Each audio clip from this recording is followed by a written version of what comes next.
Bonsoir, peuple de Dieu, et bienvenue dans l'église des révélations. Une fois de plus, je suis heureux, car je vois que vous venez prendre connaissance du véritable évangile. C'est les nouvelles révélations que le Père éternel nous donne chaque jour dans cette année 2026. C'est pour cela que je vous dis que je me réjouis.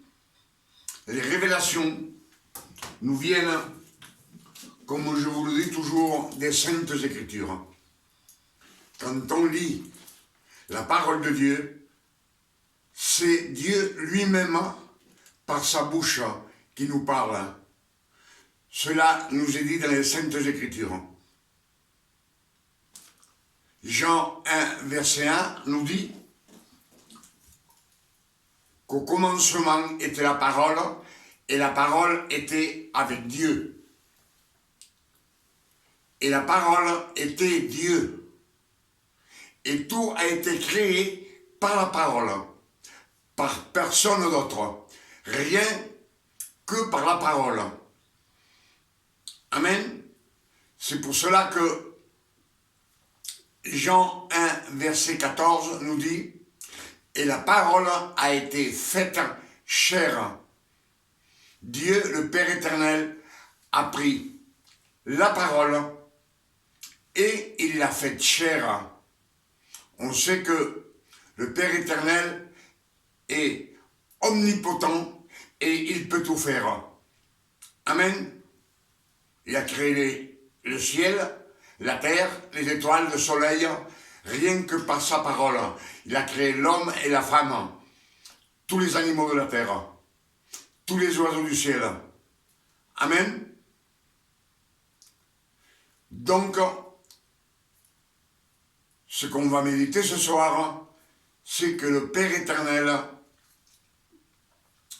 nous a créés afin que nous vivions et que nous ayons la vie éternelle pour toute l'éternité. Amen. C'est pour cela qu'il nous mit dans le jardin d'Éden. Là, on était sous la protection et l'amour de Dieu. Amen.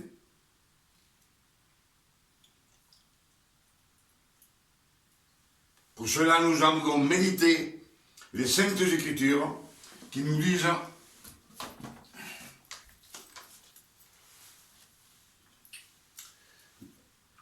Éphésiens 1, verset 4. Dieu nous a choisis avant la fondation du monde, en Christ. Nous avons été élus pour que nous soyons saints et irrépréhensibles. Amen.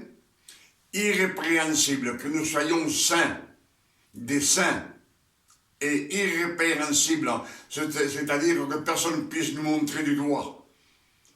On sait qu'on est des pécheurs, mais comme il nous a choisis dans le Christ, c'est l'élu, celui que le Père a élu, notre Sauveur, Emmanuel, l'élu. Amen. Et il nous est dit, Éphésiens 1, verset 4, Dieu nous a choisis avant la fondation du monde en Christ. Nous avons été élus pour que nous soyons saints et irrépréhensibles. Si on est irrépréhensible, c'est qu'on est justifié devant le Père éternel. Il nous a élus avant la fondation du monde, avant d'avoir créé les anges, avant d'avoir créé l'homme et la femme, avant d'avoir créé tous les animaux de la terre et tous les oiseaux du ciel, tous les poissons avant.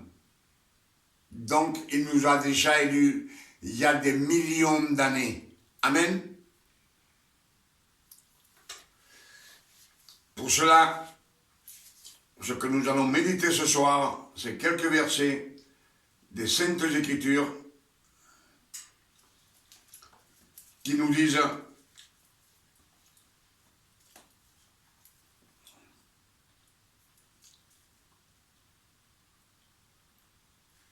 qu'est-ce que le don de grâce non mérité. Le don de grâce, on vient de l'entendre. Il nous a élus avant la fondation du monde. Dieu a choisi celui que lui a décidé de choisir. Il a choisi les 12 tribus d'Israël avec la descendance de Jacob. Amen. On sait que les 12 tribus d'Israël ont été choisies avant leur naissance. C'est écrit aussi dans les Écritures. Amen. C'est pour ça que ce qu'on va méditer ce soir, qu'est-ce que le don de grâce non mérité? Ephésiens 2, verset 4 nous dit: mais Dieu, comme il est riche en miséricorde, à cause du grand amour qu'il a. Mais Dieu, comme il est riche en miséricorde, à cause du grand amour dont il nous a aimés, nous qui étions morts par nos offenses, nous l'a rendu à la vie avec Christ. C'est par grâce que vous êtes sauvés. Il nous a ressuscités ensemble, et ensemble il nous a assis ensemble avec le Christ dans les cieux célestes, afin de montrer dans les siècles à venir l'infinie richesse de sa grâce par sa bonté envers nous en Christ. Amen. Si Dieu nous a ressuscités, c'est parce que nous étions morts spirituellement. Dieu, s'il nous a ressuscités, c'est parce que nous étions morts spirituellement, à cause de nos offenses, de nos péchés. Mais dans son amour, il nous a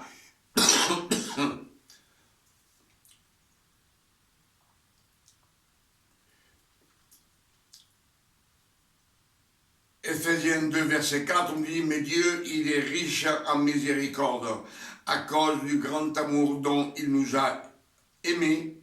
Nous étions morts par nos offenses. Il nous a rendus à la vie. Nous étions morts spirituellement et il nous a rendus à la vie. Avec Christ, c'est par grâce que vous êtes sauvés. C'est un don de grâce qu'on ne mérite pas. Personne ne mérite rien. Amen. C'est ce que disent les Saintes Écritures. Et il nous a ressuscités ensemble.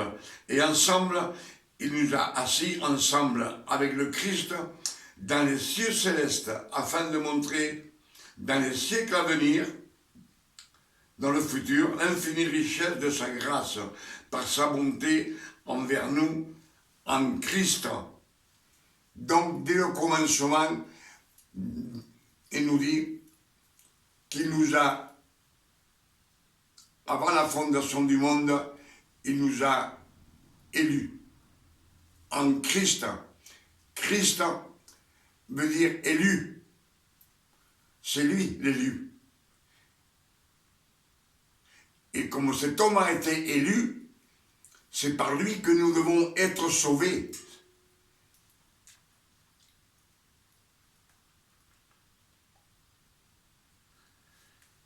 Comme je vous le dis, si le Christ, si Dieu le Père éternel nous a fait revivre ensemble avec le Christ, et il nous a assis ensemble avec l'élu, avec Emmanuel, dans les cieux célestes, nous sommes avec le Christ dans les cieux célestes. Amen. Colossiens 2, verset 14 nous dit: le Christ a effacé l'acte dont les ordonnances nous condamnaient et qui subsistait contre nous. et il les a détruites en les clouant à la croix. Il a dépouillé les dominations et les autorités et les a livrées en spectacle, triomphant d'elles par la croix. Amen.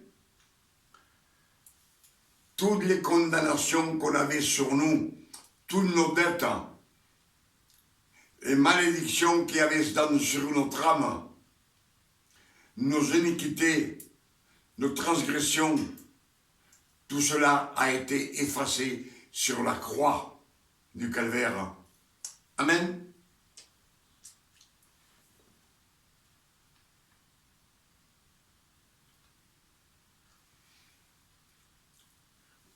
Colossiens 3, verset 3 nous dit « Car vous êtes morts et votre vie est cachée en Christ. » Vous êtes morts et votre vie est cachée en Christ. Tous ceux qui sont morts depuis la résurrection du Christ jusqu'à maintenant, tous ceux qui sont morts en Christ, ils sont cachés avec Christ. Ils sont morts, mais ils seront ressuscités à la fin. Amen. Dès que le Père éternel va venir chercher l'Église, les morts en Christ vont ressusciter. C'est pour cela que 1 Thessaloniciens 4, verset 16 nous dit, je le répète à chaque fois, que le Père éternel nous enverra un signe.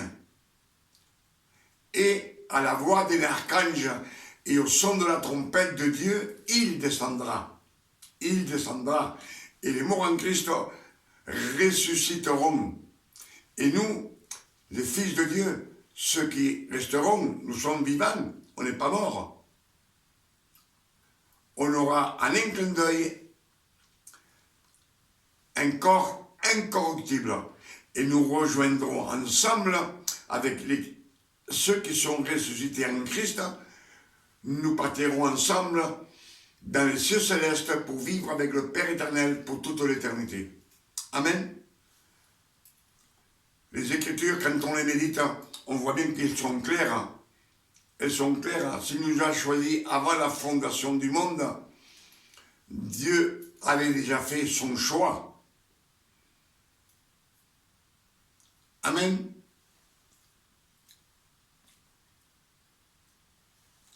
C'est pour cela que je vous dis que dans les Écritures, et le Père éternel, dans les Saintes Écritures, il nous dit à chaque fois, des dizaines et des dizaines de fois, méditez les Saintes Écritures. Méditez les Saintes Écritures. Il nous dit bien qu'on est caché avec le Christ. Si on est caché avec lui, c'est dans les cieux célestes. C'est pas sur la terre. Le Christ a ressuscité le 3e jour et il nous a fait revivre, ressusciter ensemble avec le Christ. Et il nous a assis ensemble dans les cieux célestes. Amen. Là, comme je vous dis toujours, dans les Saintes Écritures, il y a 31 102 versets. Et ce sont 31 102 révélations que le Père éternel, dans cette année 2026, veut nous donner. Tous ces trésors cachés qu'il y a dans la Sainte Écriture, afin de nous les révéler, afin que nous prenions connaissance et que nous marchions comme Dieu le veut.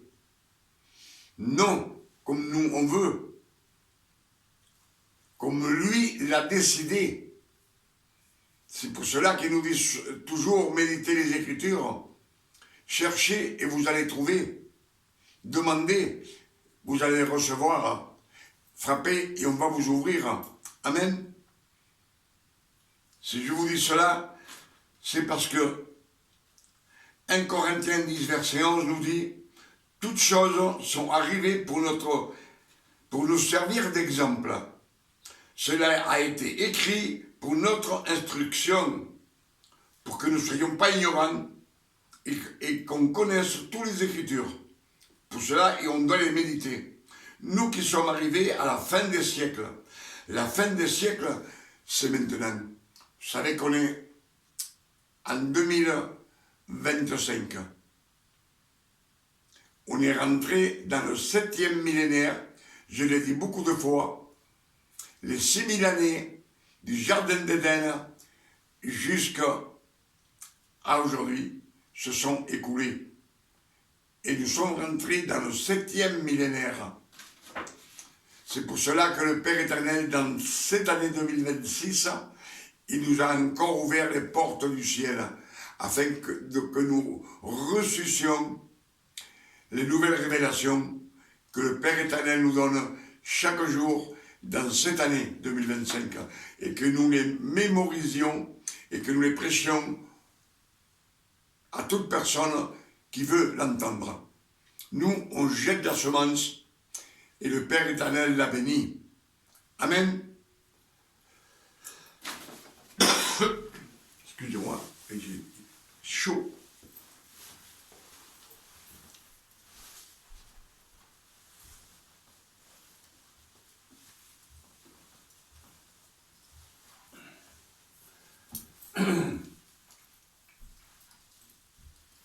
Alors, c'est pour cela que je vous dis ce soir que le Christ, lui, dans sa mort, il nous a baptisés. Romains 6, verset 3. Le Christ nous a baptisés dans sa mort. Dans sa mort, pas dans le Jourdain, avec Jean le Baptiste. Lui, il s'est baptisé. Il s'est fait baptiser par Jean le Baptiste. Jean le Baptiste prêchait la repentance. Repentez-vous et après baptisez-vous dans l'eau. Amen. Mais le Christ, lui, à nous, il nous a baptisés. Le Christ nous a baptisés dans sa mort. C'est nous a baptisés dans sa mort. C'est qu'on est baptisé au nom du Père et du Fils et du Saint-Esprit, par l'eau de la parole. L'eau de la parole. Amen.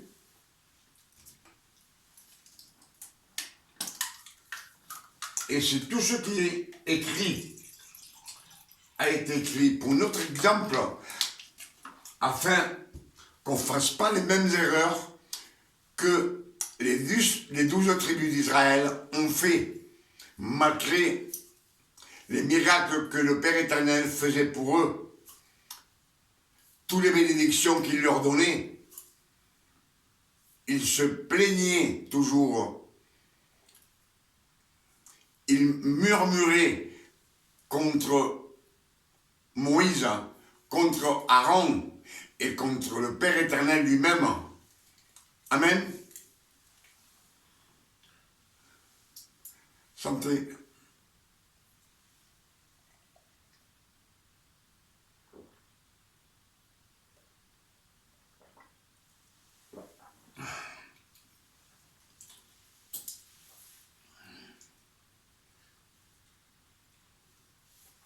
Éphésiens 4, verset 5 nous dit, puisque je parle du baptême,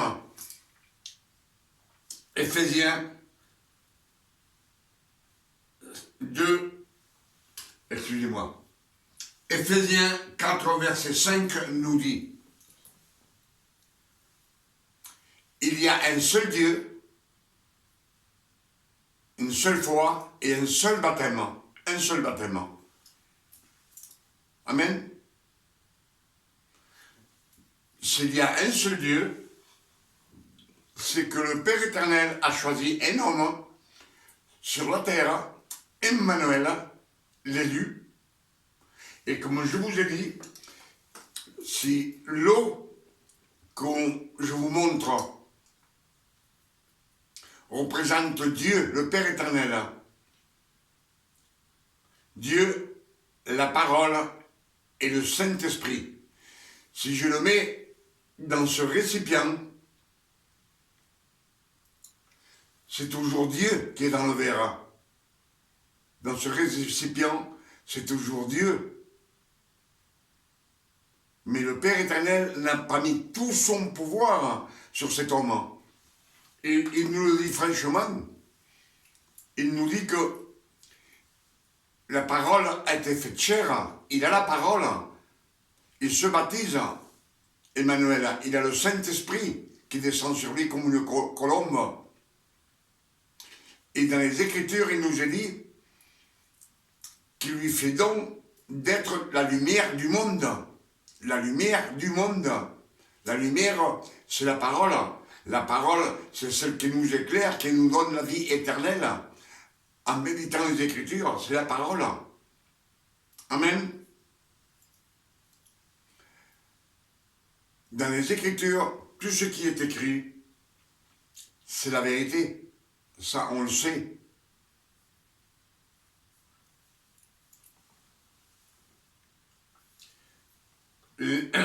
Colossiens 1, verset 26, il nous dit les mystères cachés de tous les temps, de tous les siècles, de tous les âges révélés à ses saints. Révélés maintenant à ses saints. Et on sait que dans cette année, dans l'année dernière, en 2025, et cette année, en 2026, nous avons eu des centaines de révélations, des centaines et des centaines chaque jour. Et le Père éternel, il continue à nous donner des révélations, afin que nous comprenions les Écritures. Amen. 2.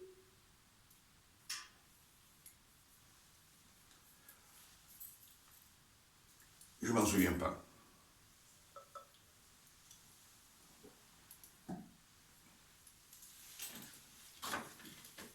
Il nous a dit que le Dieu de ce siècle, 2 Corinthiens 4, verset 3, nous dit que le Dieu de ce siècle, il a aveuglé l'intelligence du monde entier, afin qu'on ne voit pas briller les splendeurs de l'Évangile.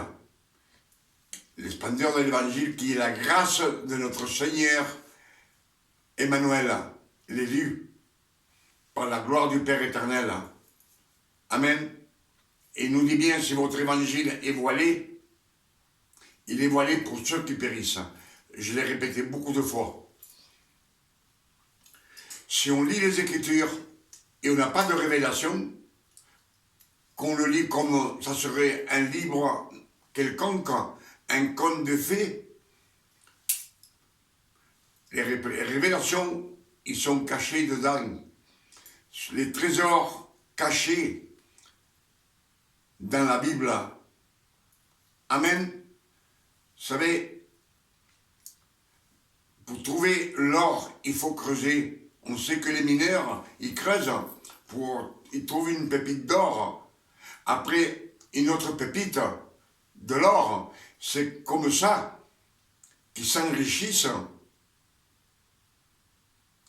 Eux, ils s'enrichissent de l'or, mais nous, on s'enrichit de la parole de Dieu, afin de trouver le vrai chemin qui mène à la gloire de Dieu. Amen.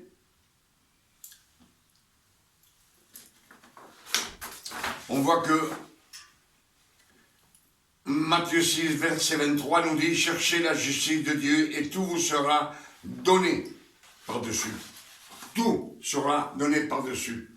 C'est ce qu'il nous dit Matthieu 6, verset 33. La justice de Dieu, c'est la vérité. La vérité, c'est d'être correct avec tout le monde. Mais en cherchant le Christ, s'approcher du Christ, parce qu'on peut faire beaucoup de choses pour Dieu et pas le connaître. On peut faire beaucoup de choses, on peut lever les mains, on peut aller aux réunions, on peut aller au culte, le dimanche, prendre la Sainte Seine, le pain et le vin, et pas connaître Dieu, pas le connaître, pas l'aimer, faire ça, parce que c'est un travail, Vous savez, quand on travaille dans une entreprise, on travaille, on fait notre travail, mais on n'aime pas le patron. On ne l'adore pas. Au contraire, sur la parole, sur la terre. Et Dieu, c'est pareil. On peut lever les mains, on peut faire des miracles, comme nous disent les Saintes Écritures, et que beaucoup nous diront, parce que c'est Matthieu et quelques, beaucoup me diront, Seigneur, Seigneur, n'avons-nous pas prophétisé en ton nom, fait des miracles en ton nom? Je leur dirai ouvertement, je ne vous connais point, je ne vous ai point connu, et loin de moi, fils d'iniquité. Ça, c'est une autre prédication qu'on fera peut-être demain, avec ces quelques versets qu'on a lus dans les Saintes Écritures, et ce message que le Père éternel nous a donné ce soir, avec ses révélations. Je dis 1000 fois merci, Père éternel, que le nom du Papa soit béni, glorifié et sanctifié sur la terre comme au ciel. C'est à nous de dire que le Père éternel est bon. C'est à nous de dire que Jésus est mort pour nous. Et le Père éternel, lui, il bénit tout celui qu'il veut, celui que lui, il a choisi, élu, adopté comme fils. C'est ce qu'ils nous disent Galates 4, verset 4.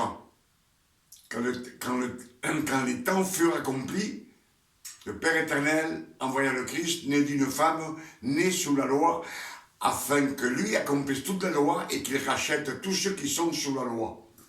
Ceux qui sont sous la loi, c'est le peuple élu de Dieu, les 12 tribus d'Israël. Amen. Afin que nous reçussions l'adoption, adoption de fils. Si on est fils, on n'est plus ouvrier, on n'est plus disciple, on n'est plus travailleur. Nous sommes fils de Dieu. Galates 5, verset 1 nous dit aussi, comme je vous dis toujours, le Christ nous a donné la liberté. Il nous a affranchis de la loi. Et affranchis veut dire qu'il nous a rachetés avec son précieux sang, avec ses douleurs, ses 33 ans de souffrance qu'il est venu sur lui depuis qu'il est né sur la terre, jusqu'à sa crucifixion, jusqu'à sa résurrection. Il a souffert pour nous, afin de pouvoir nous placer dans le même état que nous étions dans le jardin d'Éden, sous la sanctification du Père éternel et l'amour du Père éternel. Amen. Pour cela, je vous dis, ce soir, je demande au Père éternel, au nom de notre Sauveur, Emmanuel, l'élu, qui nous donne une nuit de repos, de tranquillité, de paix, de santé, comme le Père éternel donne à ses fils, à tous ceux qui sont nés de nouveau et qui marchent dans la gloire de Dieu. Beaucoup diront, Seigneur, Seigneur, ils n'hériteront pas le royaume de Dieu. C'est dans les Écritures.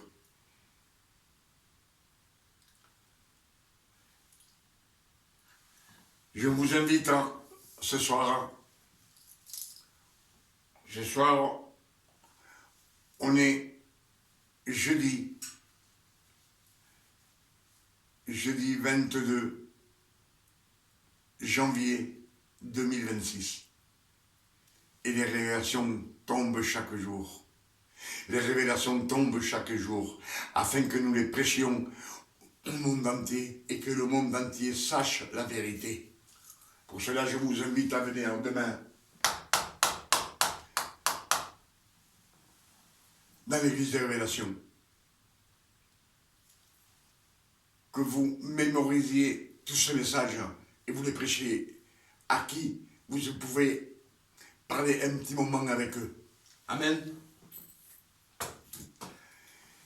Que Dieu vous bénisse, qu'il vous garde et qu'il vous bénisse et qu'il vous donne beaucoup de révélations à vous aussi. Amen.